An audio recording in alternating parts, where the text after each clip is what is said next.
દેશની રક્ષા માટે 24 કલાક સરહદ પર ખડે પગે રહેતા વીર જવાનોના હૌસલા બુલંદ કરવા સુરતથી વિશેષ યાત્રાનું આયોજન કરાયું છે. જય વીરતા ફાઉન્ડેશન, સુરમલ ઇન્સ્ટિટ્યૂટ અને ઇનર વ્હીલ ક્લબની બહેનો રક્ષાબંધન નિમિત્તે રાખડી બાંધવા ભુજ બોર્ડર જવા રવાના થઈ છે. સરહદ પર તૈનાત જવાનોને પારિવારિક હૂંફ મળી રહે અને દેશભક્તિની ભાવના પ્રજ્વલિત થાય તેવા પવિત્ર હેતુ સાથે આ બહેનો નીકળી છે. શારીરિક કે તબીબી તકલીફો હોવા છતાં બહેનોએ રાખડીઓ, મીઠાઈ અને દેશવાસીઓની શુભેચ્છારૂપી રક્ષા પોટલીઓ સાથે પ્રસ્થાન કર્યું છે. જય વીરતા ફાઉન્ડેશન દ્વારા છેલ્લા 5 વર્ષથી નિરંતર ભુજથી લઈને જમ્મુ કાશ્મીર બોર્ડર સુધી આવી સરહદ યાત્રા યોજવામાં આવે છે. દેશના રક્ષકોના દીર્ઘાયુ અને સ્વાસ્થ્યની પ્રાર્થના સાથે બહેનોએ આ દેશપ્રેમની યાત્રાને 4 ધામની યાત્રા સમાન ગણાવી હતી. મારું નામ સુધા નાકરાણી છે, owner of Surmal Institute of Design. હું એક ક્લાસીસ ચલાવું છું અત્યારે. અને જે દેશની આઝાદી આપણે ભોગવતા હોઈએ ને, એ દેશમાં સરહદ પર સૈનિકો રાતને દિવસ શું કરે છે કે શું નહીં, એ બહુ ઓછા વ્યક્તિઓને ખબર હોય છે. તો એક દેશભાવના જગાડવા માટે દરેક લેડીઝોને મેં તૈયાર કરી છે કે આપણે રાખડી બાંધવા માટે જઈએ. અમારે જગદીશ સરનો અમને પૂરેપૂરો સપોર્ટ મળ્યો છે. તો અમે બધા સાથે મળી અને જઈએ છીએ, જેમાં ઘણા બધા બહેનોએ રાખડીઓ અને મીઠાઈઓ ભેટ કરી છે. એટલે એક આપણી જિંદગીનો એક દિવસ આપણે આ દેશને માટે આપવો પડે, બસ એ હેતુથી અમે જઈએ છીએ. Thank you so much. હું બાળપણથી નથી આટલી દેશપ્રેમી છું. કદાચ ગમે એ જગ્યાએ તિરંગો જોઈ જાઉં તો મને લોહી આખું ઉકળે છે. મારું પહેલેથી નથી. એટલે ગમે એવું હોય ને, મને તિરંગો દેશ માટેનું કામ હોય તો બધું છોડી અને જાઉં છું. અને આ બધી સખીઓ અત્યારે અમે સાથે જ જઈએ છીએ, બધાને એટલો જ ઇન્ટરેસ્ટ છે. અમે 45 જેટલી લેડીઝો જઈએ છીએ.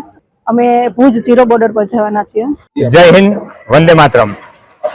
હું જગદીશ માણિયા, જય વીરતા ફાઉન્ડેશન પ્રમુખ સેવક અને અમારી સંસ્થાની બહેનો દ્વારા વીર જવાનો જે સરહદ ઉપર તૈનાત છે અને એ જવાનો માટે થઈ એનો હૌસલો બુલંદ કરવા માટે અને એને પારિવારિક ભાવનાઓ પૂર્ણ કરવા માટે અમે અહીંયાથી સુરતથી સરહદ તક એક કાર્યક્રમનું આયોજન કર્યું છે. અને આ આયોજનમાં અમે નાની મોટી ભેટો તેમજ આ બહેનો છે એ રક્ષા કવચ અર્પણ કરી અને રક્ષા વૃંદનનું સરસ મજાનું આયોજન કરીશું. તેમજ તેની લાંબી આયુ સ્વાસ્થ્ય માટે પ્રાર્થના કરીશું. અસ્તુ, જય હિન્દ. અમે 5 વર્ષથી કરીએ છીએ અને હર રક્ષાબંધન છે અમારી ફૌજીઓ સાથે ઉજવાય છે.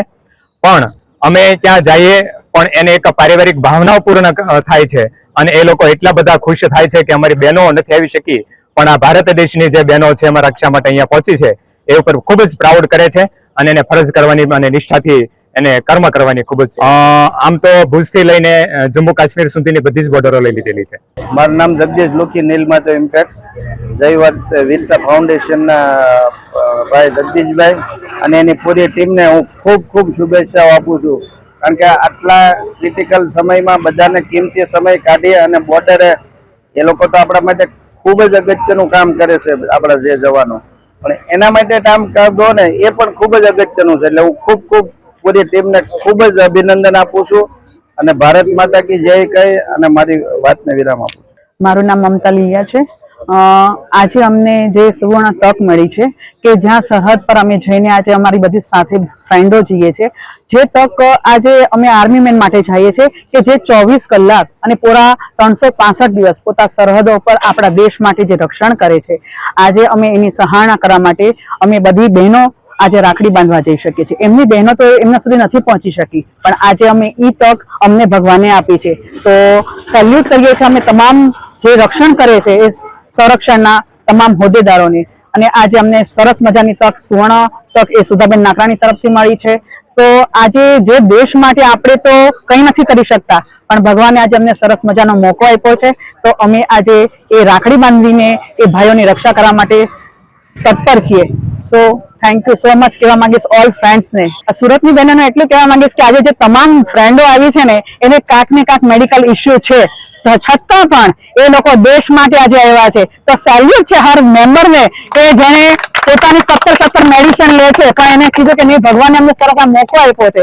તો ભારત દેશનો આવો સરસનો મોકો અમને ક્યારે મળશે? તો જેમ મેં 4 ધામની યાત્રા કરી છે, પણ મારા માટે આ યાત્રા સમાન જ છે. તો થેન્ક યુ સો મચ. જય ભારત, વંદે માતરમ. વિજય માંગુકિયા, જય વીરતા ફાઉન્ડેશનના પ્રેસિડેન્ટ જગદીશ માણિયા દ્વારા અને એની પૂરી ટીમ દ્વારા જે સરહદ ઉપર વીર જવાનો માટે જે સ્મૃતિ, જે રક્ષાબંધનનો પર્વ જે ઉજવવામાં આવે છે ને તેને શુભકામના આપીએ છીએ ને જે સંસ્કૃતિ અને ભારતની જે વિરાસતને ટકાવી રાખવા માટે જે સરહદ ઉપર જે યુવાનો છે, જે જવાનો છે, એમના માટે રક્ષાપોટલી અને રક્ષાબંધનનો તહેવાર એક અનેરો ઉત્સવ થશે. ત્યારે મારી ખૂબ ખૂબ શુભકામના. Happy journey. જય સરદાર.